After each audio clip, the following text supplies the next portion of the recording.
स्वामी विवेकानंद की प्रेरक कहानी घमंड कभी न करने का ज्ञान।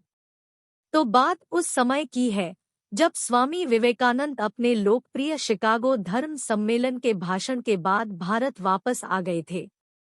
अब उनकी चर्चा विश्व के हर देश में हो रही थी। सब लोग उन्हें जानने लगे थे। स्वामी जी भारत वापस आकर अपने स्वभाव अनुरूप भ्रमण कर रहे थे।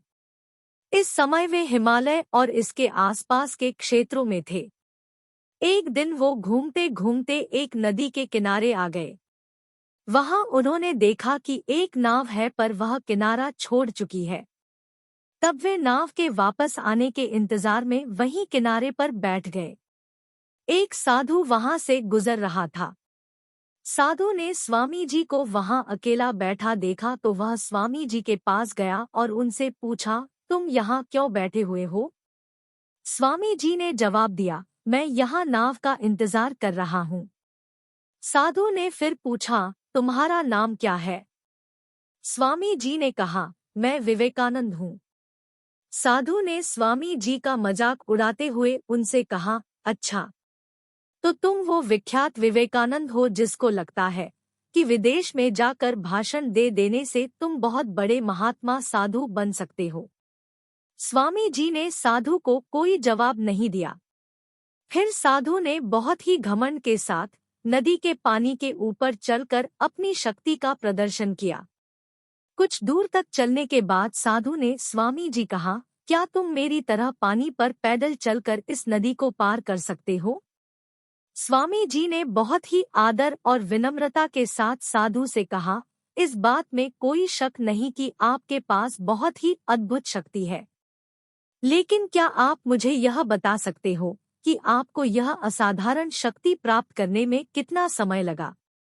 बहुत ही अभिमान के साथ साधु ने जवाब दिया, यह बहुत ही कठिन कार्य था। मैंने 20 सालों की कठिन तपस्या और साधना के बाद यह महान शक्ति प्राप्त की है। साधु का यह बताने का अंदाज बहुत ही अहंकार भरा था। यह देखकर स्वामी जी बहुत ही शांत स्वर में बोले, आपने अपनी जिंदगी के 20 साल ऐसी विद्या को सीखने में बर्बाद कर दिए जो काम एक नाव 5 मिनट में कर सकती है।